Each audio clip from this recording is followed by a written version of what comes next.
이번 방송에서 제공하는 투자 정보는 투자 판단에 대한 조언입니다. 방송에서 제공하는 주식의 가치, 가격 상승 및 가격 하락에 대해서는 방송사에서 보장하지 않습니다.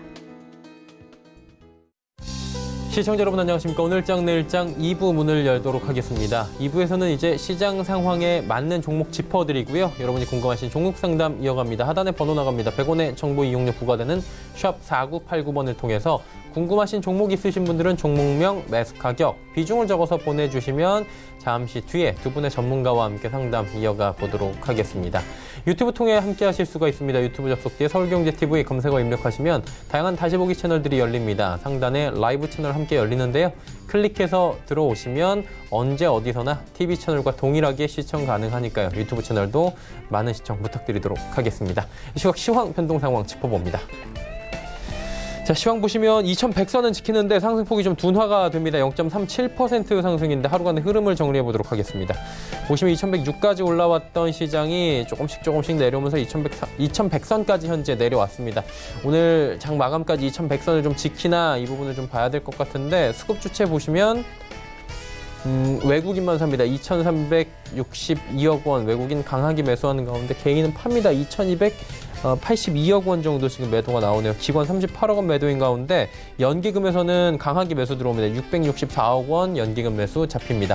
코스닥 시장 넘어가 보면 코스닥이 좀 문제입니다. 지금 667.76까지 빠졌습니다. 1%대의 급락인데 하루간의 흐름 정리해 봅니다.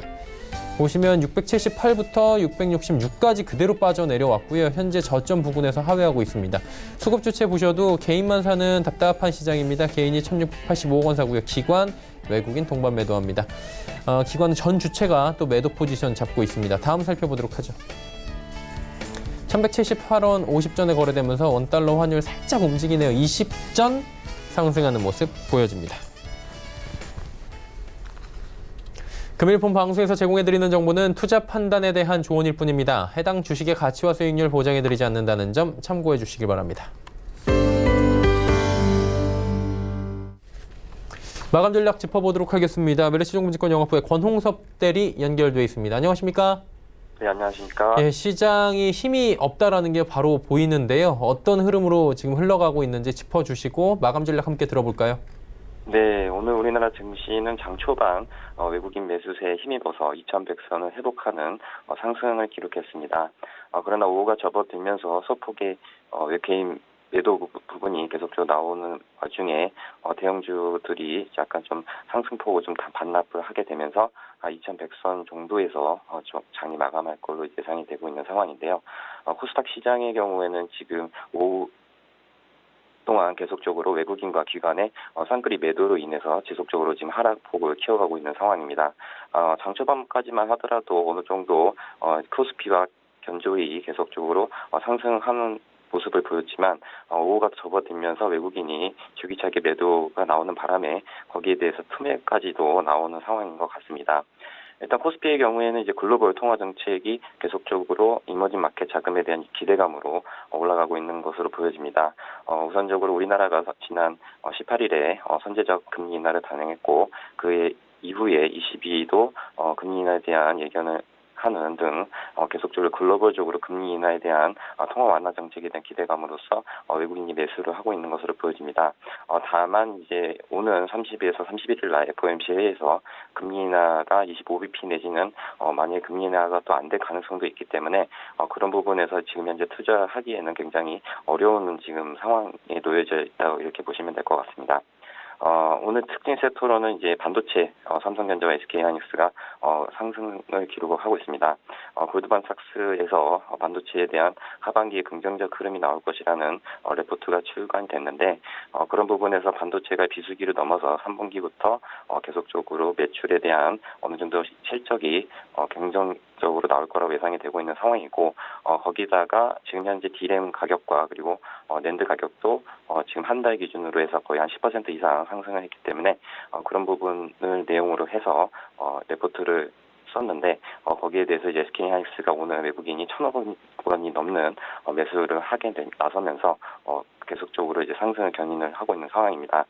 따라서 이런 반도체에 관련된 부분들은 지수를 견인할 수 있는 부분들이 있기 때문에 코스피 대형주에서 반도체 정도는 관심 있게 봐야 되는 상황이다 이렇게 보시면 될 것 같고요. 다른 한편으로는 이제 반도체 소재에 대한 국산화 기대감의 소멸의 하락세를 나타내고 있습니다. 동진세미컨을 비롯해서 후성과 몇 개 종목들이 계속적으로 하락을 하고 있는 상황인데 그런 부분들이 기술적으로 굉장히 어렵다는 것들에 대한 의견들이 나오면서 어떻게 보면 기대감의 소멸 때문에 하락을 하고 있는 상황입니다. 따라서 지금 현재 하락을 한다고 해서 매수를 한 상황은 아니고 좀 관망하면서 보수적으로 좀 대응하시면 될 것 같습니다. 코스피는 기술적 분석상 2130선이 저항대입니다. 코스닥의 경우에도 하단 660선까지도 붕괴될 가능성도 있기 때문에 만약에 주가가 올라온다면 비중 축소 내지는 현금화가 필요한 지금 시국이다 이렇게 보시면 될 것 같습니다. 남은 시간 동안에 그렇다면 볼만한 종목이 있습니까? 네, 오늘 소개해드릴 종목은 바텍입니다. 네. 최근 들어서 이제 주가에 대한 흐름들이 어떻게 보면 한 6개월에서 1년 정도 조정을 했기 때문에 최근 들어서 그 실적 발표로 인해서 추세가 상향될 거라는 기대감이 좀 상정되어 있는 회사인데요. 이 동사의 경우에는 이제 우리가 치과 치료에 쓰이는 디지털 덴탈 장비를 엑스레이 장비를 전문적으로 생산 제조 판매하는 업체입니다. 2분기 실적은 전년비 한 10% 정도 증가할 걸로고 전망이 되고 있는 상황이고요. 그런 부분에서 외형 성장을 지속적으로 하고 있는 상황이다 이렇게 보시면 될 것 같습니다. 국내 시장은 굉장히 포화됐기 때문에 현재 중국과 해외 글로벌 진출을 계속적으로 점유율을 높여가고 있는 상황이고 특히 중국 같은 경우에는 장비 시장에 대해서 거의 연간 한 11% 이상 성장하고 있는 부분들이 있기 때문에 그런 부분에서 중국향 매출에 대한 성장성에 대해서 투자 포인트를 잡으시면 될 것 같고요. 가격도 어떻게 보면 동종업계 대비해서 PER 10배 정도 받는 기준이기 때문에 저평가 구간에 지금 들어가 있는 상황입니다. 따라서 만약에 동종업계인 한 17배나 표가 한 20배까지 올라올 가능성도 있기 때문에 그런 부분에서 가격적인 전략 제시해드리자면 목표가는 41,000원, 손절가는 26,000원 정도 제시해드리도록 하겠습니다. 네, 바텍에 대해서 오늘은 말씀을 해주셨습니다. 오늘 말씀 여기까지 듣겠습니다. 고맙습니다. 네, 감사합니다. 메리츠증권 영업부의 권홍섭 대리와 함께했습니다.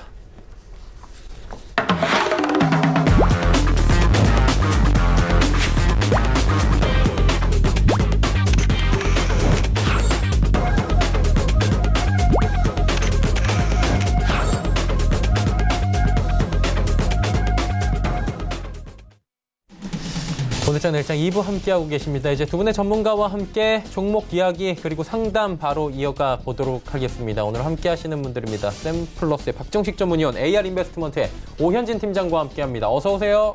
안녕하세요. 예, 시장 상황이 오전까지는 그럭저럭이었는데 오후 들어서 좀 안 좋아지는 것 같은데 네. 박 의원님께서 좀 도와주시죠, 이제 종목으로. 일단은 제가 지속적으로 여러분들한테 종목 AS를 해드리고 있죠. 일단 현대백화점부터 보도록 하겠습니다. 일단 현대백화점 시장이 안 좋은데도 불구하고 역시 코스피 시장은 아직까지 밀리지 않다 보니까 현대백화점도 긍정적인 흐름을 보이고 있습니다. 한 0.89% 정도 이제 반등력이 나오고 있는 상황인데 일단 79,000원대 추가 매수를 진입하신 분들은 일단 지속적으로 홀딩 기조 유지하셨으면 좋겠습니다.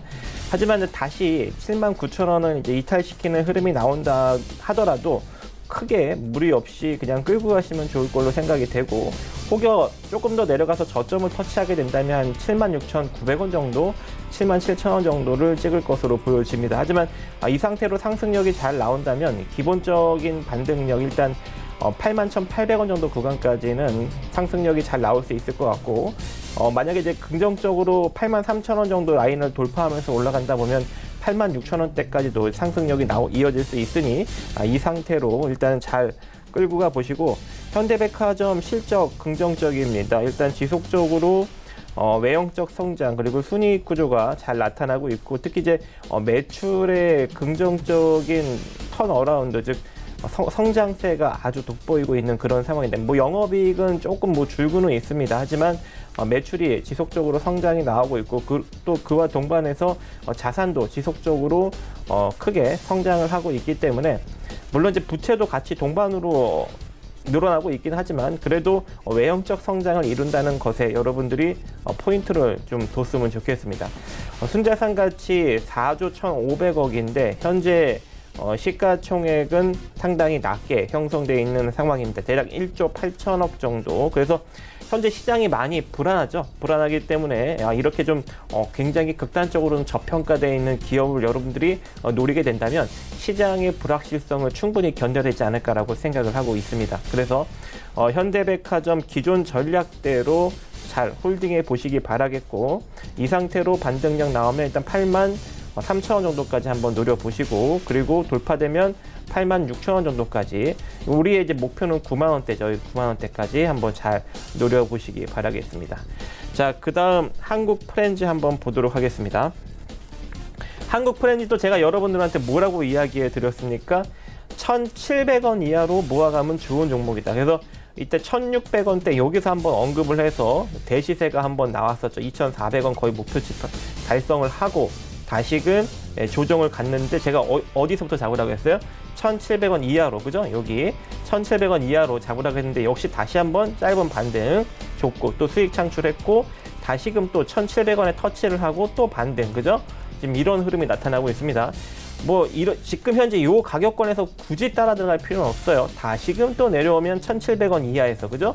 1,700원 이하에서 잡으시면 되고, 이 상태로 내려오면 1,550원 정도까지 분할로 평단 모아가신다면 시장이 급락이 나와도 충분히 버틸 수 있고, 여기서 다시금 평단 만들고 끌고 올라가면서 수익을 창출할 수 있는 그러한 가격적 전략이 될 수 있을 것 같습니다.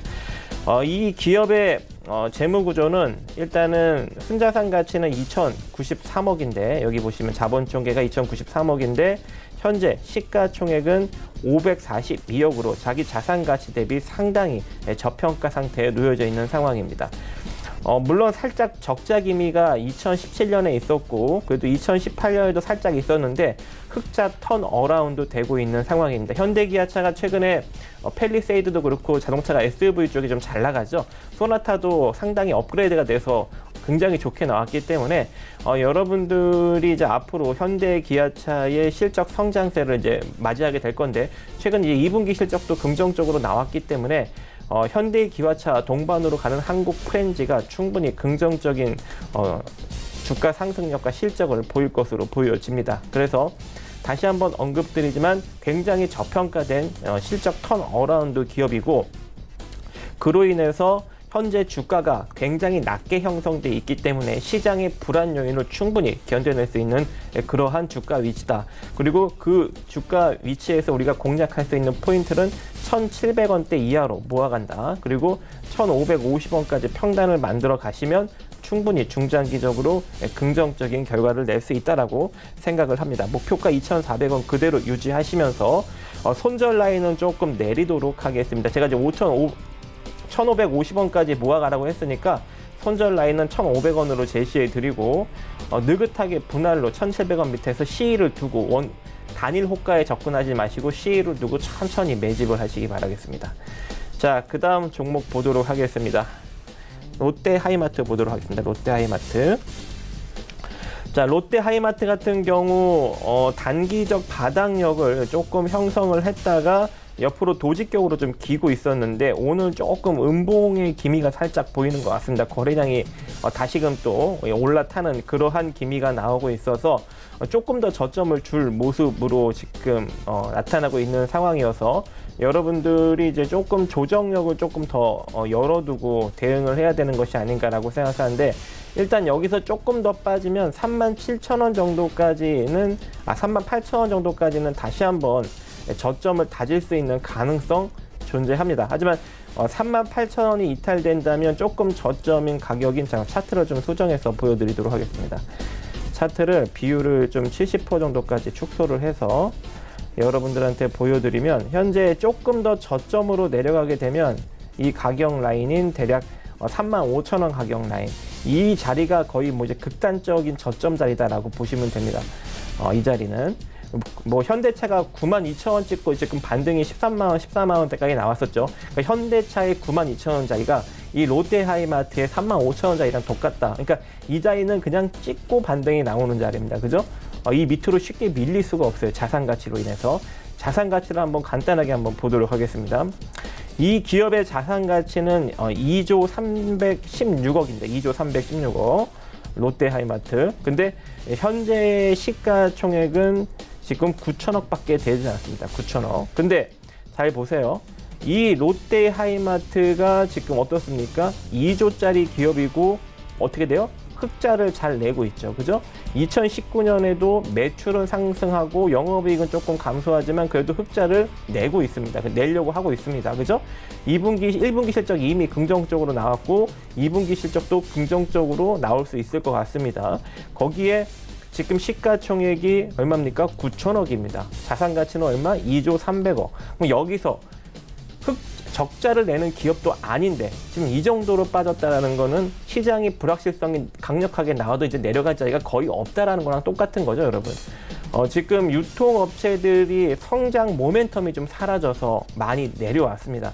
성장 모멘텀이 사라져서 지금 극단적으로 내려왔기 때문에 이제는 여러분들이 노려야 할 시기가 되지 않나라고 생각을 하고, 이제 유통 쪽도 이제 상당히 이제 여러 가지 구조 조정과 여러 가지 어떤 그런 턴어라운드에 대한 어떤 그런 운영적인 어떤 그런 개편, 이런 것들을 상당히 많이 노력을 하고 있기 때문에 앞으로도 또 크게 성장할 수도 있는 어떤 그 무엇인가를 만들어내지 않을까. 주식은 좋을 때 사는 게 아니라 나쁠 때 사는 겁니다. 나쁠 때. 근데 이미 극단적으로 나빠졌기 때문에 지금은 충분히 공략을 해야 되는 시기다. 여러분들이 생각하시면 좋을 것 같고, 지금 가격부터 이제 좀 분할로 여러분들이 매집을 해야 됩니다. 물론 제가 여러분들한테 처음으로 언급드렸던 가격 라인이 43,000원대였어요. 그러니까 43,000원대 저 때문에 사셨던 분들은 이때 지금 가격 38,000원대 2차 매수를 하시는 거고, 그리고 혹여라도 38,000원짜리를 깨고 내려간다 그러면 35,000원짜리에서 마지막 3차 베팅을 하는 겁니다. 그러면 평단이 38,000원 정도 구간까지 내려올 거예요. 38,000원 정도 구간까지. 이게 우리가 이제 분할 매집하는 것은 만약에 이때 1베팅으로 대략 1,000만 원 정도 베팅을 했다면 요 38,000원대에서도 1로 대략 1,000만 원 정도 베팅을 하시는 겁니다. 그리고 마지막 요 35,000원짜리에서 어떻게 하는 거예요? 2로 들어가는 거예요. 2,000만 원. 이런 식으로 2배. 그러니까 같은 비율로 들어갔다가 마지막엔 2배 비율로, 이런 식으로. 그럼 이게 따지고 보면 1대1대1 이렇게 똑같은 거죠. 그죠?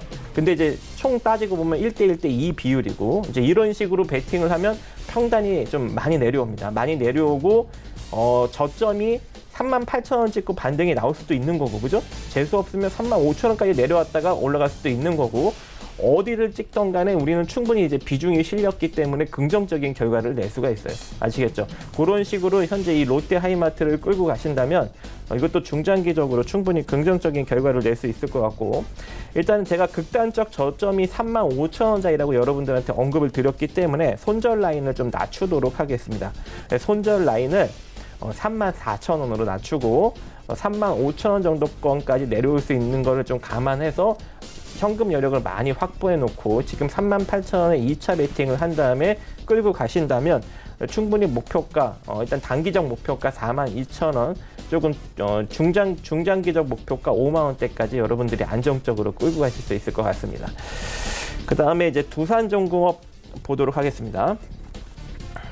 두산중공업도 제가 여러분들한테 이제 소개를 해드리는 이유는 이제 SK네트워크스 자리인데 이제 두산중공업으로 교체를 한 거죠, 그죠? 그래서 이 두산중공업을 여러분들이 긍정적으로 이제 봐야 되는데, 그게 왜 그러냐면 두산중공업도 실적이 일단은 긍정적으로 나타날 예정입니다. 과거 이제 2017년, 18년 좀 부진했습니다. 물론 이제 영업이익은 지속적으로 성장을 했는데 당기순이익에서 적자 기조가 나왔었는데 2019년에는 당기순이익에서도 흑자 기조를 만들어낼 것 같아요. 그렇기 때문에 일단 실적 턴어라운드 기조가 나타났고, 매출액도 지속적으로 성장이 나타나고 있고, 이 회사의 자산 가치도 지속적으로 성장이 나타나고 있고, 그로 인해서 자본 총계가 잘 유지되고 있는 상황입니다. 지금 순자산 가치는 6조 2,676억인데 이 회사의 현재 시가총액은 얼마입니까, 여러분? 굉장히 낮습니다. 1조, 죄송합니다. 이거 지배자본총계로 따져야 되는데 2조 7,518억. 근데 이 시가총액은 1조 2,735억입니다. 그죠?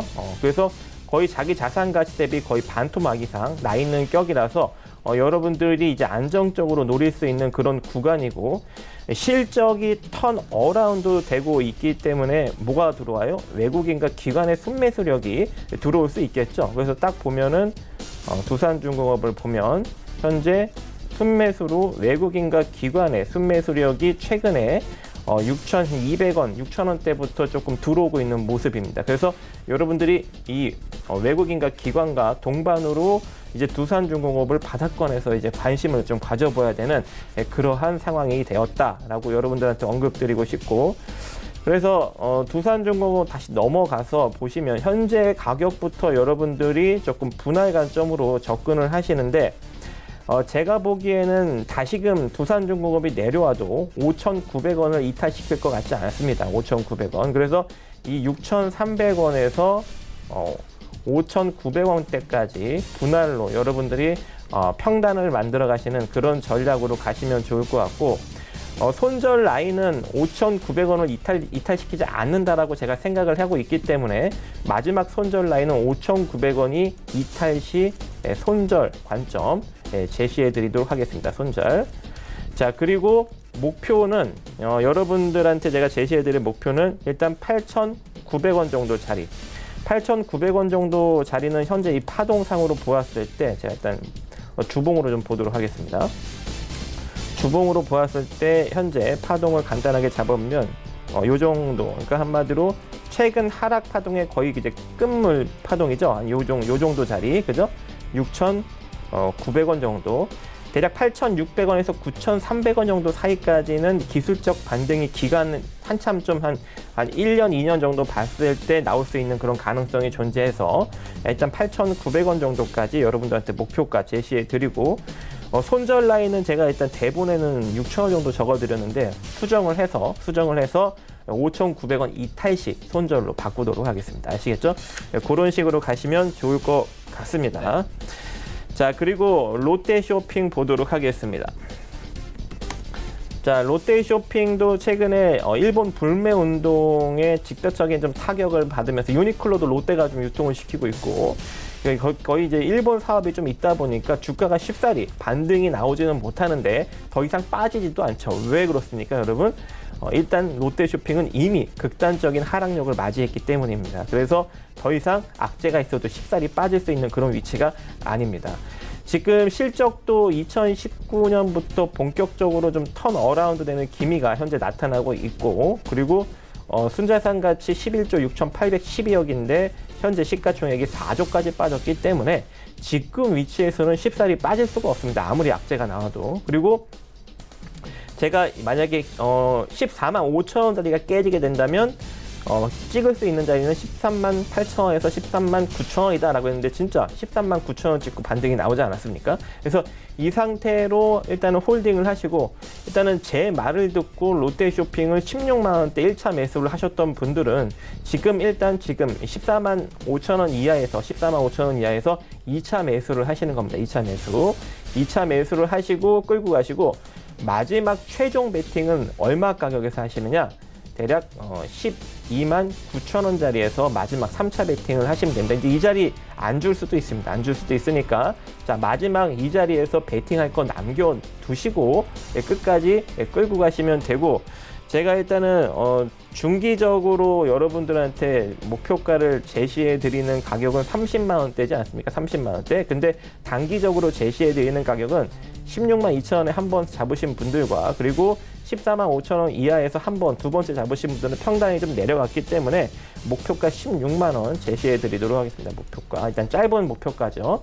그리고 16만 원 달성하면은 다 털지 마시고 여기서 추가 매수, 2차 매수로 끌고 올라온 물량만 여기서 매도를 하시고, 애초에 16만 원대 1차 매수한 물량은 그대로 홀딩 하시면서 추가적인 상승력 바라보시면 좋을 것 같아요. 그런 식으로 좀 타이트하게 여러분들이 가격과 물량 철저하게 관리하시면서 끌고 가시면 좋아 보입니다. 여기까지 5가지 종목 살펴보았습니다. 네, 현대백화점부터 롯데쇼핑까지 5종목 들어봤고요. 이제 오현진 팀장 연결합니다. 어떤 종목부터 출발해 볼까요? 네, 첫 번째는 이제 2차 전지 관련주인 코스모 화학을 먼저 보겠습니다. 일본이 그 반도체 소재에 이어서 다음 타깃으로 이제 2차 전지 관련된 그 품목에 대한 수출을 좀 규제할 수 있다라는 가능성 계속해서 언급이 되고 있는 부분이죠. 앞으로 이제 뭐 일본이 그 2차 전지 관련한 그 규제를 실제로 진행할지 이런 부분들은 알 수 없습니다만 뭐 2차 전지 수출 규제를 할지 안 할지 그와는 이제 별개로 현재 2차 전지 관련주 같은 경우에는 그 하반기부터 내년까지 좀 실적 개선이 본격화될 것으로 기대가 되고 있기 때문에 관심은 충분히 필요하다라고 생각을 합니다. 특히 전기차의 이제 가장 큰 단점이 그 높은 가격이죠. 그 중에서도 배터리의 높은 가격이 상당히 이제 좀 부담스러운데 최근에 기술 발전으로 인해서 배터리 생산 원가가 상당히 좀 하향 조정이 됐다고 보시면 될 것 같아요. 글로벌적으로 전기차 배터리의 생산 원가는 한 3년간 매년 1-20% 정도 하락해온 상황입니다. 전기차 가격 인하로 앞으로 전기차에 대한 보급 속도도 좀 빨라질 가능성이 높다라고 보고 있고요. 그 상반기에 글로벌 전기차 판매량은 전년비에 60% 정도 증가했습니다. 지난달 그 블룸버그는 2040년에 전 세계 승용차의 57%가 전기차일 것이다라는 긍정적인 전망도 내놨거든요. 그리고 결정적인 부분이 지금 2차 전지 관련주가 대부분 좀 낙폭과대 구간입니다. 최근에 테나마주 순환매 장세가 좀 돌다 보니까 상대적으로 기존의 성장주가 좀 소외됐어요. 그래서 전기차 관련주, 수소차 관련주가 좀 약세인데 지금 밀릴 만큼 충분히 밀렸고 최근에 바닥을 찍고 올라가는 2차 전지 관련주 좀 보이기 때문에 관심 있게 보시면 될 것 같고요. 코스모학 같은 경우에는 이제 전기차향 양극재 필수 소재라고 볼 수 있습니다. 코발트를 생산하는 업체예요. 3분기부터 2차 전지향 황산 코발트 매출 증가가 좀 본격화될 것으로 보여지고 있기 때문에 이런 부분에 대한 기대감 한번 가져보시면 좋지 않을까 판단하고 있습니다. 현재 주가가 이제 11,000원 정도예요. 그래서 이전 고점, 그러니까 2017년에 기록했던 고점 대비 거의 3분의 1 토막이 난 상황이기 때문에 가격 매력은 충분하다고 생각을 하고 외국인 수급 조금씩 들어오고 있어서 지금 위치에서 접근하셔도 괜찮다라고 생각을 합니다. 금일 종가 기준으로 매수하시게 된다면요. 목표가는 13,000원, 손절가는 만원까지 여유 있게 보도록 하겠습니다. 두 번째 종목은 그 웰크론입니다. 웰크론은 이제 많은 분들이 또 테마주로 알고 계시잖아요. 미세먼지 마스크를 생산하면서 이제 미세먼지 관련주 좀 분류가 되기는 하는데 2011년에 그 신형 방탄복 개발을 시작으로 해서 방산 사업에도 진출을 해 있는 상황입니다. 최근에 보시면 방위사업청과 그 방탄판 공급 계약을 체결했어요. 계약 금액은 한 100억 가까이 정도 됩니다. 그래서 작년에 이제 웰크론이 그 군용 방탄판을 공급한 이후에 두 번째 공급 계약입니다. 38,000개 정도가 공급될 것으로 보이는데요. 방탄판은 그 방탄복 안에 넣어서 방탄 성능을 향상시키는 제품입니다. 웰크론의 방탄판 같은 경우 레벨 4를 충족을 하고 있어요. 레벨 4라는 것은 총알에 맞아도 관통되지 않는 수준입니다. 품질이 상당히 높다라고 보시면 되겠고 이 방산 사업은 국가 사업이죠. 그래서 수주 안정성이 상당히 확보가 좀 돼 있다고 볼 수 있을 것 같고 이전에 이제 납품이 있었다라는 말씀을 드렸죠. 그래서 그 부분으로 기술력을 인정받고 두 번째 납품입니다. 그래서 앞으로도 그 방위사업 청양 방산용품에 대한 수주가 꾸준하게 좀 지속되지 않을까라고 판단하고 있고요. 앞으로 그 방탄 부분에 있어서 국내 차량용 그리고 선박용까지 사업 영역을 확대해 나갈 것으로 보입니다. 또 최근에 이제 주목받는 부분이 기능성 화장품 셀미인이라는 브랜드인데 그 미세먼지라든지 황사를 비롯해서 그 외부 요인으로부터 피부 효과가 뛰어난 점이 부각되면서 좀 판매가 호조세를 보여주고 있어요. 특히 이제 에어서울 기내면세점에 입점하면서 좀 판매가 확대될 것으로 보인다라는 겁니다. 기존에는 이제 미세먼지 마스크 관련주로 묶여 있었으나 최근에 이제 방산 관련 모멘텀이 좀 플러스가 되고 있는 부분들 그리고 기능성 화장품 시장에 대한 진출 이런 것들이 기대감을 다시 한번 살릴 수 있는 요인이 될 것이다라고 생각을 하고 있어요. 외국인도 최근에 바닥권에서 꾸준하게 좀 수급을 유입시키고 있는 모습이고 이게 이제 시가총액이 그렇게 큰 종목은 아니어서 수급 유입되면 한번 움직일 수 있다라고 보고 있으니까 현재 위치에서는 매수세 한번 유입되길 기다려 보겠습니다. 금일 종가 부근에서 매수 가능하다라고 말씀을 드리겠고요. 목표가는 3,600원 그리고 손절가는 3,050원 정도까지 잡도록 하겠습니다. 다음 종목은 이제 현대약품입니다. 현대약품은 제가 이 시간을 통해서 한 두세 번 이상은 말씀을 드린 것 같아요. 제약바이오주 내에서도 꾸준하게 주목해야 되는 종목이라는 생각에는 변함이 없습니다. 현대약품 같은 경우 그 탈모 치료제죠. 마이녹실 그리고 기능성 음료인 미에르화이버로 유명한 업체입니다. 근데 이제 신약 개발 사업도 영위를 하고 있어요. 근데 지금 영위하고 있는 그 신약 개발 부분에서 좀 성과가 나올 것으로 보여진다라는 게 긍정적이죠. 그러니까 지난주에 국내 최초로 알츠하이머 복합 재개발 관련 임상 3상을 승인받았습니다. 알츠하이머는 치매를 일으키는 대표적인 질환입니다. 서서히 기억과 인지 능력이 저하되는 병으로서 세계적으로 많이 걸리는 병이에요. 이번에 임상 같은 경우에는 그 알츠하이머 치료제로서의 그 유효성, 안정성 이런 것들을 평가하기 위한 임상 실험으로서 임상을 통과하게 됐을 경우 현대약품의 신규 수익원 창출에 대한 기대감이 당연히 높아질 수 있다라고 볼 수 있고요. 현대약품은 제약주 내에서도 이제 재무 구조도 비교적 안정적이라고 보실 수 있을 것 같습니다. 큰 폭은 아니지만 꾸준하게 흑자도 나오고요. 부채 비율은 60%가 안 돼요. 그리고 앞서 말씀드렸듯이 마이녹실, 미에르화이버 아니면 뭐 프로바이오틱스, 유산균 제제죠. 이런 것들이 꾸준하게 판매를 기록하고 있어서 타 제약주 대비해서는 그래도 실적의 안정성이나 주가의 하방 경직성이 강하다라고 보시면 될 것 같습니다. 바닥은 튼튼한데 급등할 모멘텀은 품고 있으니까 투자하기에 좋은 종목이라는 생각이 듭니다. 기술적으로는 이제 장대 양봉 이후 윗꼬리 그리고 약간 눌리는 모양새인데 뭐 이렇게 크게 주가가 밀리진 않았어요. 그래서 급등 이후에 옆으로 세우는 그런 모습이어서 거래가 붙는 시점에 있어서는 재반등 충분히 가능하다고 생각합니다. 매수가 기회 종가 부근에서 잡겠고요. 목표가는 5,400원, 순저가는 4,700원 잡도록 하겠습니다. 다음 종목은 그 바텍입니다. 바텍 같은 경우에는 이제 최근에 이제 신제품 모멘텀이 좀 있는 기업이다라고 보시면 될 것 같아요. 신제품 중에 하나가 3D 구강 스캐너입니다. 보철이라든지 뭐 임플란트 치료를 할 때 그 치아를 원래는 석고 같은 거를 물어서 띄고 본을 떴어야 돼요. 근데 이제 이지스캔, 그러니까 이번에 나온 3D 구강 스캐너 신제품을 사용했을 때 석고를 뜨거나 하는 번거로움 없이 입안을 스캔해서 뭐 치아 교합, 각도 이런 것들에 대한 특정이 가능해집니다. 더 간편하고 오차도 좀 축소될 수 있다라는 부분이죠. 앞으로 임플란트 시술에 있어서 적극적으로 쓰일 것으로 이제 기대를 하고 있고요. 5월에 이탈리아에 성공개가 됐어요. 근데 이탈리아는 임플란트 사용량이 연간 120만 개, 수요가 굉장히 높아요. 그래서 시장 점유율 확대가 기대가 되고 신사업인 지르코니아 블록 사업도 공개가 됐어요. 지르코니아는 치아 결손 시에 인공물을 보충해주는 소재입니다. 치아색과 유사하고 강도가 높아서 선호도가 높아요. 글로벌 지르코니아 시장이 매년 8% 성장인데 국내에서는 대부분 이제 소재를 일본이나 중국에서 수입해 왔었어요. 근데 이번에 지르코니아 본말 제조 기술 보유 기업인 에큐세라라는 기업을 바텍이 인수했습니다. 지르코니아 사업에 본격적으로 뛰어들 것으로 기대가 되고 있기 때문에 뭐 이런 부분들 한번 참고해 보시면 좋을 것 같아요. 오늘 사실 초반엔 흐름이 좋았어요. 한 3%까지 상승을 했었는데 이제 코스닥 시장이 크게 밀리면서 다시 음봉으로 전환이 됐습니다. 근데 뭐 시장 영향이지 종목적인 영향은 아니라고 생각을 하고 있고요. 빠른 시일 내로 60일 이평선 회복할 거라고 기대합니다. 금일 종가 부분에서 매수하시게 된다면 목표가는 29,000원, 손절가는 26,500원. 조금 타이트하게 한번 잡아보도록 하겠습니다. 마지막 종목인데요. 제일기획입니다. 제일기획은 삼성그룹의 대형 광고사입니다. 2분기 영업이익이 견조할 것으로 좀 보여지고 있는 상황이고 해외 비계열사 광고 수주 물량 확대에 따른 외형 성장도 기대가 된다는 부분이고요.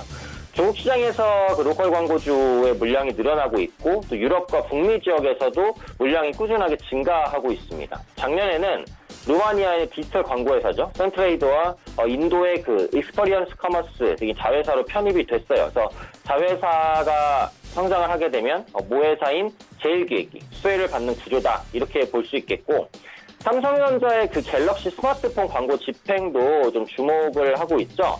삼성전자의 플래그십 스마트폰 갤럭시 S10 같은 경우 양호한 판매량을 보이고 있어요. 갤럭시 S10 5G 모델도 판매량이 100만 대를 훌쩍 넘었고요. 화웨이 규제에 따른 반사 수혜가 기대되는 시점에서 마케팅 비용을 늘릴 수 있다는 거죠. 그리고 아직은 확정이 안 됐습니다만 하반기에 갤럭시 폴드가 어쨌든 출시가 될 거예요. 그래서 한번 출시가 됐다가 다시 이제 재검수에 들어갔다가 재출시기 때문에 마케팅에 좀 공을 들일 거란 말이죠. 그런 부분에 대한 수혜를 제일기획이 입을 수 있을 거라고 봅니다. 또 지금 현금이 좀 풍부한 기업인데 배당 확대에 대한 기대감은 있어요. 연 3%대 배당 수익률이 높아질 수도 있고요. 앞으로 주주환원 정책을 좀 적극적으로 펼쳐나가지 않을까라고 판단하고 있습니다. 기술적으로 우상을 보여주다가 오늘 이제 조금 밀렸어요. 근데 급락 이후에 저가 매수가 바로 들어왔어요. 그래서 지금 보시면은 차익실현 매물이 살짝 나온 것으로 보여지긴 하는데 그래도 실적이나 이런 부분에 대한 기대감이 확실해서 쉽게 안 밀릴 겁니다. 내릴 때마다 밑꼬리가 달면서 올라갈 수 있으니까 조정 시는 오히려 저가 매수의 기회로 생각해 볼 수 있다라고 판단하고 있어요. 금일 종가 부근에서 매수 가능하다라고 보겠고요. 목표가는 31,000원, 네, 손절가는 26,000원 보도록 하겠습니다. 네. 코스모 화학부터 제일기회까지 이야기 들어봤습니다. 이제 단기 접근 종목들 바로 살펴봅니다. 박 의원님은 SK네트워크스 말씀해 주셨는데요. 결과 어땠습니까? 네, SK네트워크스 조금 이제 밀리고 있습니다. 예. 그래서 여러분들이 지금 이 종목을 접근하시려면 일단 가격적으로 접근하시는 게 좋을 것 같은데 제가 이제 지지받을 수 있는 가격 라인이 5,290원짜리라고 여러분들한테 소개를 해드렸는데 지금 5,290원짜리는 아직까지 종가로 이탈시키지 않고 있습니다. 그래서 가격적 매수는 일단은 5,290원에 하셔도 되지만 만약에 내일 시초가나 내일 종가로 5,290원이 무너진다든가 어쨌든 오늘 지나서 일봉상 캔들이 종가나 시초가로 무너져서 시작을 하면 일단 빠르게 5,280원에 본절 처리를 하고 다시 4,940원 정도 내지는 5,000원 정도 선에서 재접근하는 전략이 필요합니다. 물론 이제 SK네트워크스 같은 경우 지금 현재 주가 위치를 보시면 나쁘지 않습니다. 실적도 긍정적으로 영업이익이 성장하고 있는 그런 모습이 나타나고 있고 순자산 가치 2조 2,900억짜리가 현재 시가총액 1조 3천억으로 상당히 저평가 국면에 머물러 있기 때문에 이 매출의 성장과 영업이익의 성장 그리고 자산 가치 대비 극단적 저평가 모든 것이 여러분들이 안정적으로 노릴 수 있는 그러한 주가 위치다라고 판단할 수 있을 것 같습니다. 그래서 SK네트워크스 기술적으로 5,290원 매수 가능하고 만약에 이제 보유하신 분들이라면 지속적으로 홀딩 관점 유지하시되 혹여라도 시장의 리스크로 인해서 5,290원이 깨지는 흐름이 나온다면 빠르게 본전 처리하고 5,070원 내지는 한 4,930원 사이에서 다시 재매수하는 전략으로 접근을 하신다면 이 종목도 단기적 내지는 중장기적으로 충분히 긍정적인 결과를 낼 수 있다라고 생각을 합니다. 자, 월봉상 패턴을 간단하게 보면 이 종목 상당히 많이 내려왔습니다. 거의 뭐 지속적으로 우하향 기조에 놓여서 많이 내려왔고 이미 이제 극단적 자리까지 내려온 위치이기 때문에 여기서 뭐 더 흘러내리지 않을까라고 걱정 안 하셔도 됩니다. 이미 찍을 자리 4,000원짜리 저점 작년 2018년 10월 달에 찍었습니다. 그래서 더 이상은 내려갈 수 있는 자리가 크지 않고 혹여라도 다시 내려온다 하더라도 4,000원입니다. 근데 이 정도까지 내려오려면 시장이 좀 크게 폭락이 나와야겠죠. 근데 현 시장 위치에서 크게 갑작스럽게 시장이 폭락이 나오기는 조금 어려우니까 지금 현재 구간에서 철저하게 기술적으로 대응을 하신다면 중장기적으로도 충분히 긍정적인 결과를 낼 수 있다라고 생각을 합니다. 그래서 제가 SK네트워크스 목표가를 조금 이제 제시를 좀 해드렸는데 일단은 일봉상 다시 넘어가서 파동을 좀 밑파동을 좀 보면은 현재 이 상태에서 5,290원이 이탈되지 않고 상승력이 나올 경우 대략 한 6,000원 정도까지 반등력은 일단 기대해 볼 수 있습니다. 그래서 6,000원 정도 선에서 1차적으로 일단 매도를 하고 다시 재매수하는 전략으로 좀 중장기적으로 끌고 가셨으면 좋겠고 다시 한번 언급드리지만 목표는 6,000원인데 철저하게 5,290원짜리에서 일봉상 캔들에 따라서 시장 리스크 대응을 꼭 하셔야 되는 거고 5,290원만 이탈되지 않고 반등량 나오면 6,000원까지 깨지면 본절 처리 후 5,000원에서 4,900원 사이로 재매수하는 전략 제시해 드리도록 하겠습니다. 네. SK네트워크스 말씀해 주셨고요. 오늘은 어떤 종목을 짧게 볼게요. 두산중공업. 네. 일단은 최근 시장이 너무 이제 안 좋잖아요. 이 종목이 팍 켜도 그대로 주저앉습니다. 그죠? 한일 제가 보여줘 한일화학. 예. 한일화학도 오늘 급등력이 나왔어요. 제가 굉장히 긍정적으로 이 방송뿐만 아니라 저녁 방송에서도 언급을 드렸던 종목이었는데 오늘 14,450원까지 거의 20%가 넘게 급등이 나왔다가 그대로 좀 밀렸고 이것뿐만 아니라 세원 전공도 오늘 강력하게 상승력이 나왔다가 그대로 지금 밀리는 흐름이에요. 그래서 상당히 시장이 좀 불안합니다. 그렇기 때문에 여러분들이 좀 안정적으로 노릴 종목이 없을까라고 생각을 해서 제가 지금 계속 극단적으로 저평가돼 있는 좀 대형주들을 좀 여러분들한테 소개를 해드리고 있는 건데, 그래서 두산중공업을 여러분들한테 일단은 언급을 해드리는 거고, 이 종목도 아까 제가 이제 언급을 드렸다시피 실적이 조금 개선되고 영업이익과 매출액이 지속적으로 개선되고 있는 일단은 신자산 가치 2조 7,500억 대비 상당히 낮게 주가가 형성되어 있는 그런 기업입니다. 지금 1조 2,700억이죠. 그래서 시장이 상당히 안 좋아져도 내려갈 자리가 굉장히 적은 그런 위치에 놓여져 있는 기업이라서 상당히 여러분들이 안정적으로 노릴 수 있는 그런 주가 위치다. 그래서 지금 현재 여러분들이 이 종목을 안정적으로 접근할 수 있을 것 같고, 그래서 만약에 매수를 하신다면 기본적으로 여러분들이 노릴 수 있는 자리는 짧게 노린다면 6,750원, 자 6,750원까지 짧게 노릴 수 있을 것 같고, 조금 길게 노리면 7,200원 정도까지. 그래서 6,000 만약에 이제 이 자리 오늘 시초가죠. 오늘 시초 자리 6,200원이 무너진다면 빠르게 잠깐 비중 축소 내지는 뭐 나왔다 빠져나왔다가 다시 6,000원 정도 선에서 재매수하는 전략, 그렇게 제시해드리도록 하겠습니다. 오 팀장님, 지난 시간에 테스 말씀해 주셨는데 어땠는지 궁금하고요. 오늘 추천 종목까지 같이 들어볼까요? 네, 테스 흐름 좋았습니다. 네. 목표가 19,000원이었는데 거의 근접했거든요. 매도하셨으면 굳이 매수하실 필요는 없고요. 보유하고 계시면 목표가 19,000원까지 가면서 홀딩하시면 될 것 같고요.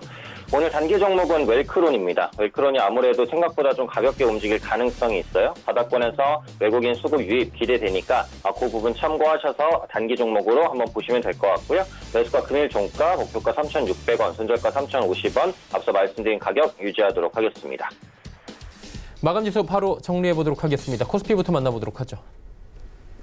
코스피 지수가 2100선 지금 턱걸이는 하고 있는데 장 후반까지 지켜줄지 좀 봐야 될 것 같고요. 하루간의 흐름 정리합니다. 보시면 2106까지 올랐던 시장이 2100선 지금 지지받고 있는 상황입니다. 수급 주체 확인해 볼까요? 보시면 외국인 사는데 기관이 지금 매수로 전환이 됐습니다. 기관의 매수 주체는 연기금 그리고 금융투자 쪽입니다. 개인은 2,700억 원이나 파네요. 시총 상위주 살펴보면 삼성전자가 하락 전환했고요. SK하이닉스는 강보합권 유지합니다. 현대차 1,000원 하락하고요. LG화학 0.7%. 시총 상위주들 뭐 이렇다 할 움직임 크게 보이는 종목은 없습니다. 6위부터 12종목 보도록 하죠. 여기도 현대모비스와 신한지주는 올라가는데 현대모비스가 지금 상승 반전 이후에 상승폭 키우고요. 신한지주도 2%대 좋은 흐름 오랜만에 가져갑니다. 셀트리온만 빠지네요. 코스닥 시장입니다. 코스닥은 지금 669, 670 부근에서 지금 공방벌입니다. 하루간의 흐름 정리해 보도록 하죠. 678부터 666까지 빠진 뒤에 지금 669, 670 부근에서 움직입니다. 수급 주체 보시면 개인만 사는데 기관 중에서는 금융투자만 또 사주고 있는 상황이고요. 외국인의 매도가 꽤 많습니다. 1,021억 원이나 외국인 매도 나오면서 코스닥 시장을 누르고 있는 상황입니다. 하루간의 흐름 수급 다 보셨고요. 이제 시총 마지막으로 보도록 하죠. 셀트리온 헬스케어, CJENM, 신라젠, 헬릭스미스, 메디톡스 빠지는데 헬릭스미스가 이 장중에 계속해서 좋은 흐름 보이다 결국엔 하락 반전을 했고요. 낙폭이 커졌습니다. 주의를 하셔야 됩니다. 지금 아무래도 제약바이오 종목들 다음 살펴보도록 하죠. 펄어비스, KMW, 스튜디오 드래곤 빠지는 가운데 SK머티리얼즈의 상승폭이 5%대로 높아졌고요. 스튜디오 드래곤과 지금 시총 순위도 변동이 좀 생겼습니다. SK머티리얼즈가 시총 8위까지 올라왔습니다. 슈젤 0.98% 상승하고 있고요. 전체적으로 코스닥 같은 경우에도 종목별 장세 그리고 반도체 소재 업종들이 잘 가는 현상들이 오늘도 펼쳐집니다.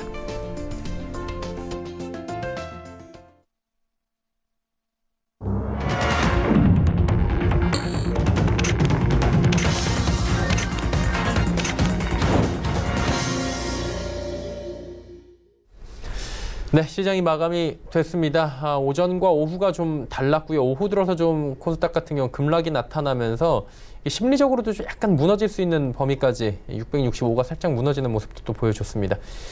어떻게 보셨습니까, 박 의원님 시장은?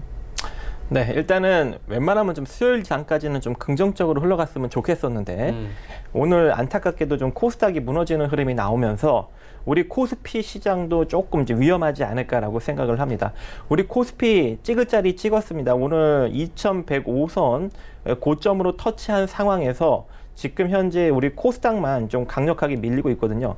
과거에도 우리 코스닥이 좀 강력하게 밀리고 나서 따라서 코스피가 좀 밀리는 흐름이 나왔기 때문에 지금 현재 또 코스닥이 먼저 밀리고 있는 상황이죠. 그렇기 때문에 우리 지금 코스피가 양호하지만 같이 또 따라서 밀릴 수 있는 가능성도 존재합니다. 그래서 지금 현재 이 구간부터 여러분들이 좀 시장 리스크를 일정 부분 신경 써야 되는 그런 상황이 되었다라고 판단이 되고, 당일 주체 수급을 간단하게 보면 일단 오늘 베팅력 외국인의 거래소 현물 매수력은 굉장히 긍정적으로 선물 매수력과 같이 동반되고 있지만 이것은 어느 순간 갑자기 안 좋아지면 바로 매도로 돌변할 수 있습니다. 왜 그러냐면 지속적으로 풋옵션을 깔고 들어왔기 때문에. 그래서 갑자기 포지션을 확 바꿔도 외국인 입장에서는 전혀 손실이 날 게 없어요. 그래서 이 물량을 믿고 여러분들이 상승력으로 베팅했다가 그리고 여러분들 종목들 리스크 대응 안 하고 있다가 갑자기 매도력으로 바뀌면서 쭉 빠져버리면 어떻게 되는 거예요? 아프겠죠? 그래서 지금부터 여러분들이 철저하게 리스크 대응을 하셔야 되는 그런 상황인 거고, 원래는 외국인들이 지속적으로 최근 시장에서, 그러니까 작년부터 그랬죠. 2018년부터 계속적으로 외국인들이 현물과 그리고 선물 매수력으로만 시장을 끌어올렸어요. 그리고 언제나 항시 풋옵션을 깔고 들어갔거든요. 이제 그리고 나서 제가 여러분들한테 뭐라고 이야기를 해드렸냐면 과거 이 지수 상승력이 나올 때 이때 있죠. 요때 간단하게 차트를 보면은 좀 넓혀서 보도록 하겠습니다.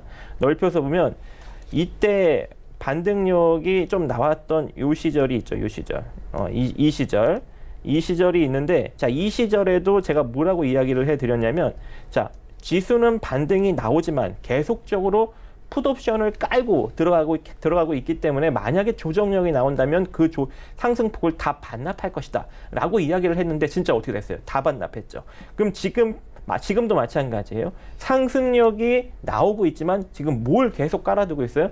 풋배팅력을 깔아두고 있단 말이에요. 그래서 결과적으로 시장은 또 강력하게 어느 순간 잡아 뺄 거란 말입니다. 그래서 계속적으로 여러분들은 개별 종목 위주로 공략을 하셔야 되는 거고, 내 종목이 부정적이면 빠르게 손절을 하셔야 돼요. 지금은 손절을 안 하고 버티면은 이거는 회복이 안 되는 그런 시장입니다. 왜? 약세 시장이기 때문에. 아직까지는 지속적으로 약세 시장이기 때문에 절대 종목들 물려 들어가지 마시고 철저하게 손절, 리스크 대응 잘 하시기 바라겠고, 다시 또 패턴으로 코스닥을 좀 한번 간단하게 바라보면 코스닥이 좀 찍을 자리를 못 찍고 반등이 나왔었단 말이죠.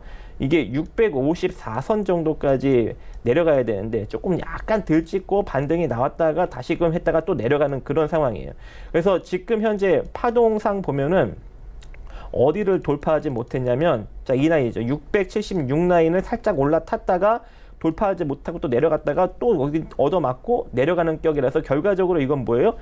좀 잡아 빼겠다. 이제 그런 파동의 신호를 보여준 거죠. 그래서 일단 654선 정도까지 추가적인 조정력을 열고 대응하시되, 만약에 654선이 깨지는 흐름이 나오면은 그거는 전저점 618선도 위협할 수 있는 가능성도 존재합니다. 그리고 만약에 654선이 코스닥이 깨져버리면 코스피는 어떻게 됐어요? 같이 동반으로 내려갑니다. 그래서 그 점을 여러분들이 잘 신경 써서 대응을 하셔야 되는 거고, 이 경제 지표상 간단하게 보면은 원래는 내일 서비스업 PMI와 제조업 PMI가 발표가 줄줄이 있었습니다. 만약에 그래서 조정을 들어가게 된다면 저는 내일이나 아니면 목요일날, 그러니까 수요일 아니면 목요일날 들어갈 줄 알았는데 벌써부터 오늘부터 기미가 나오고 있어요. 그래서 여러분들이 좀 조심을 해야 되는 거고, 자, 그리고 7월 25일날 목요일이죠.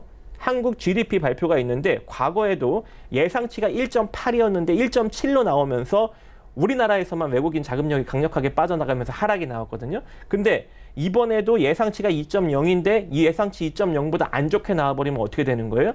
또 외국인 자금이 우리나라에서만 빠져나갈 수가 있어요. 그래서 그 점 여러분들이 잘 체크하셔서 대응을 하셔야 됩니다. 특히 최근에 일본 수출 규제뿐만 아니라 반도체 수출도 상당히 많이 안 좋게 급감하고 있어서 GDP가 좋게 나올 수 있는 가능성이 매우 떨어져요. 그래서 리스크 대응 꼭 하시기 바라겠습니다. 네, 알겠습니다. 오현진 팀장님은 시장 어떻게 보셨습니까?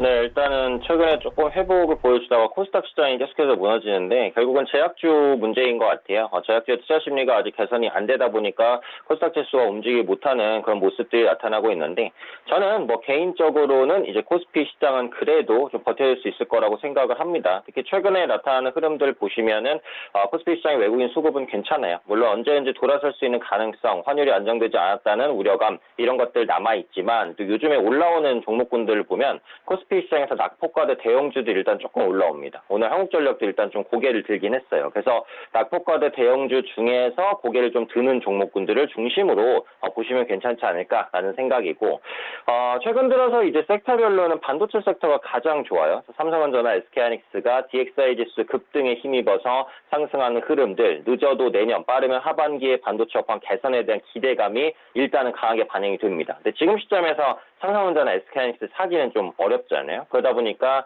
반도체 관련해서 확장될 수 있는 섹터들, 그러니까 예를 들면 앞서 말씀드렸던 뭐 테스 같은 반도체 장비주라든지 아니면 그동안 이제 하락이 있었던 IT 부품주라든지 이런 종목군들이 IT 대형주의 반등을 따라서 올라갈 가능성도 있다라고 생각을 하고 있어요. 그러니까 지금 상황에서는 앞서 말씀드린 대로 중소형주고 뭐 추세 깨지고 이런 종목은 보실 수가 없다라는 부분들, 그렇다고 일본 테마주 뭐 따라가기도 어렵잖아요. 그렇기 때문에 대형주에서는 낙폭과대 경기 민감주 중에서 고개를 좀 드는 종목, 한국전력도 괜찮을 것 같고요. 뭐 이런 종목군들 위주로 보시면 될 것 같고 기타 섹터 전략은 반도체 주변주, IT 부품주나 IT 장비주 중심으로 보시면은 현재 시장에서도 뭐 선별적인 수익은 낼 수 있는 공간이 있다라고 판단하고 있습니다. 알겠습니다. 이제 지수 정리하도록 하겠습니다. 마감 지수 보시면 코스피가 오늘 상승 마감을 했습니다.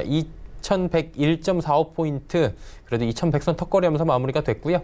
코스닥 살펴봅니다. 코스닥은 낙폭은 그래도 1% 안쪽으로 줄이긴 했습니다. 0.91% 빠지면서 668.65포인트 거래 마감됩니다.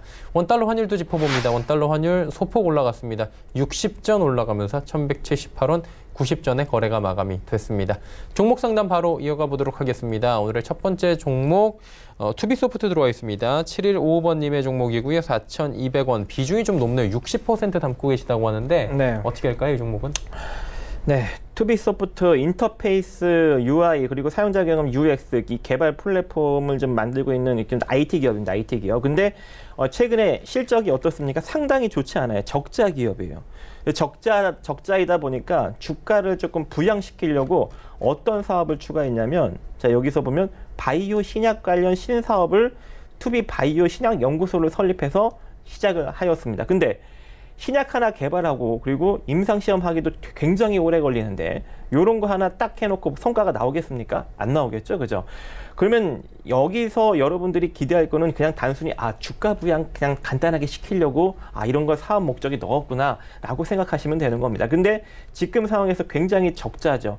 그래서 이 적자를 탈피하기는 상당히 어렵기 때문에 이 기업은 섣불리 매수 접근을 하시면 안 되고 그냥 지속적으로 관망을 해야 되는 그런 기업인데 지금 너무 비중이 높게 60%나 4,200원에 진입을 하셨단 말이죠. 그래서 저는 이 기업 같은 경우 철저하게 기술적으로 대응 포지션을 잡아드릴 수밖에 없는 상황입니다. 그래서 이 기업 같은 경우 제가 기술적 대응 포지션을 잡으면 어떤 포지션이 나오느냐, 지금 현재 요 가격 라인이 얼마냐? 3,750원 정도 라인이 되겠네요. 그죠? 3,750원이 이탈 나오면 그냥 전량 손절입니다. 뒤도 돌아보지 말고. 어차피 내려가게 되면 엄청 빠질 종목이니까. 자, 3,750원 이탈되기 전에 만약에 재수 좋게 반등이 나온다면 4,230원에 대략 한 4,200원 정도의 전량 매도로 빠져나오는 전략, 3,750원이 이탈되지 않는 선에서 급등이 나와줘야 돼요. 그러면 4,200원에 전량 빠져나오십니다. 네.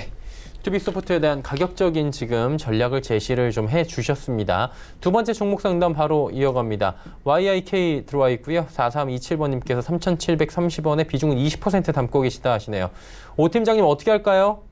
네, YIK는 홀딩하시면 될 것 같습니다. 아까 제가 이제 말씀드렸던 전략이 이제 IT 관련된 주변 섹터, 반도체 장비주, IT 부품주, 이런 쪽으로 관심을 갖자라고 말씀을 드렸는데, YIK는 거기에 해당되는 종목이에요. 그래서 고속 메모리 테스트 검사 장비를 제조하고 이제 공급하는 업체고, 3D 랜드에 적용되는 이제 뭐 이런 장비들, 이런 것들을 생산하고 있기 때문에 반도체 장비주입니다. 최근에 보시면 테스, 뭐 AP 시스템, 반도체 장비주 대부분 바닥 찍고 반등하는 흐름들 나타나고 있고, 이런 흐름이 앞으로 조금 더 연장될 가능성이 있다라고 보여져요. 그러면 바닥권에서 아직 움직임이 나오지 않은 YIK 같은 반도체 장비 관련된 종목군들은 따라서 올라갈 수 있는 가능성이 있다라고 생각을 합니다.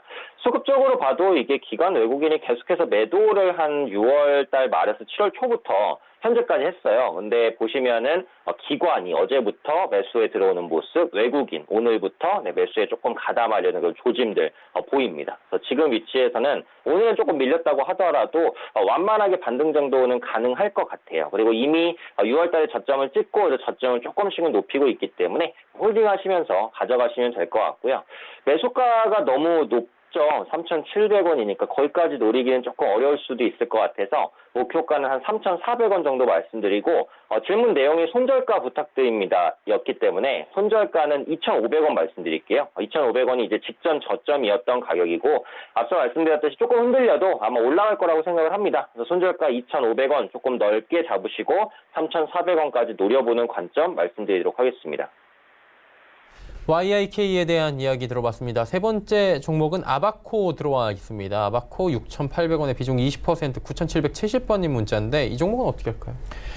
디스플레이 장비주라 일단 실적은 상당히 양호합니다. 예. 굉장히 긍정적인 재무구조를 지녔기 때문에 굉장히 제가 이제 좋아하는 재무구조예요. 지속적으로 매출액이 성장하고 영업이익도 크게 성장하고, 그로 인해서 자산가치 증가하고 자본총계 증가하는, 그러니까 한마디로 뭐예요? 외형과 실적이 동반 상승하는 그러한 좋은 재무구조를 지녔는데, 안타깝게도 아직까지, 그러니까 최근 디스플레이 섹터, 디스플레이 장비 섹터가 좀 시세가 크게 나오려면 뭐 기관이나 외인의 어떤 강력한 순매수력이 지속적으로 들어오면서 주가가 야금야금 끌어올려줘야 되는 그런 상황에 놓여져 있는데, 특히 이제 이 아바코 같은 경우에는 아직까지 외국인과 기관의 동반 순매수력이 들어오지 않고 있어요. 그래서 시간이 좀 걸릴 수 있습니다.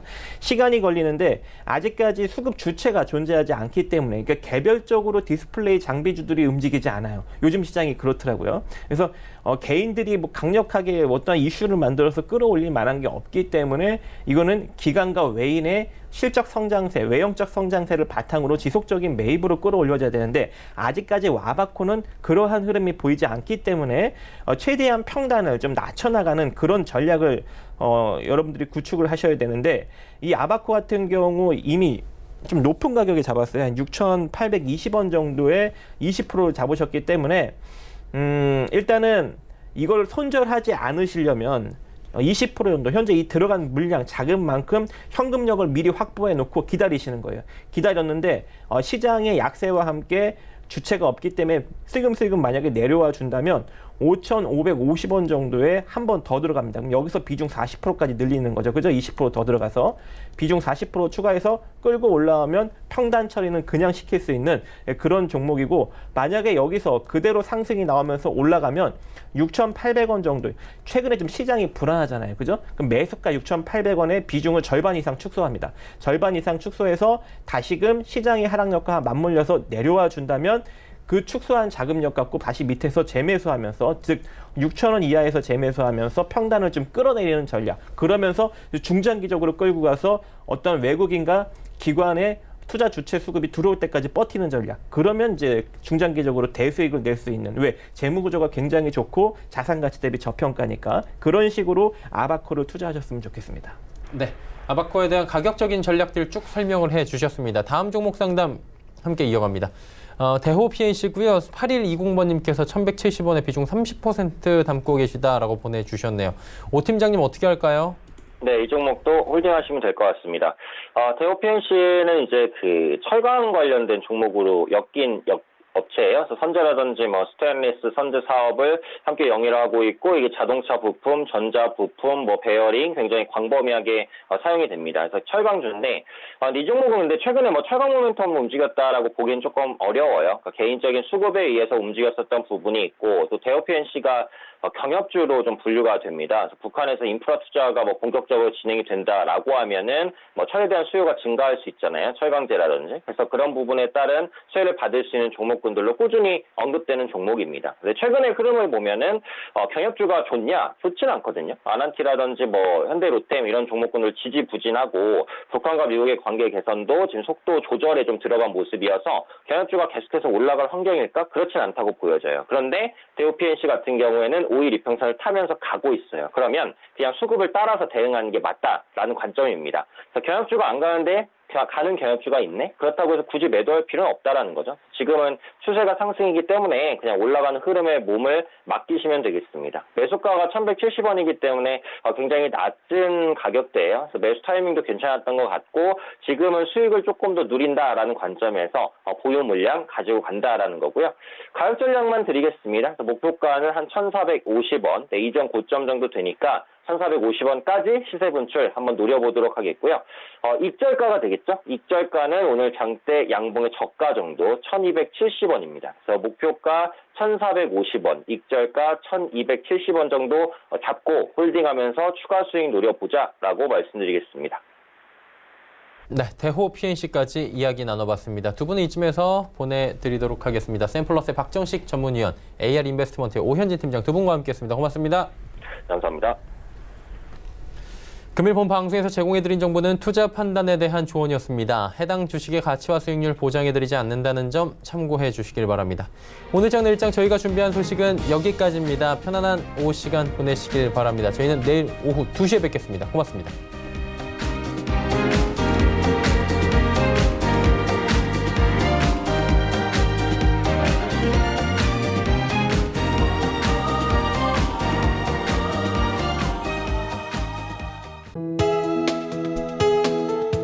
방송에서 제공하는 투자 정보는 투자 판단에 대한 조언입니다. 방송에서 제공하는 주식의 가치, 가격 상승 및 가격 하락에 대해서는 방송사에서 보장하지 않습니다.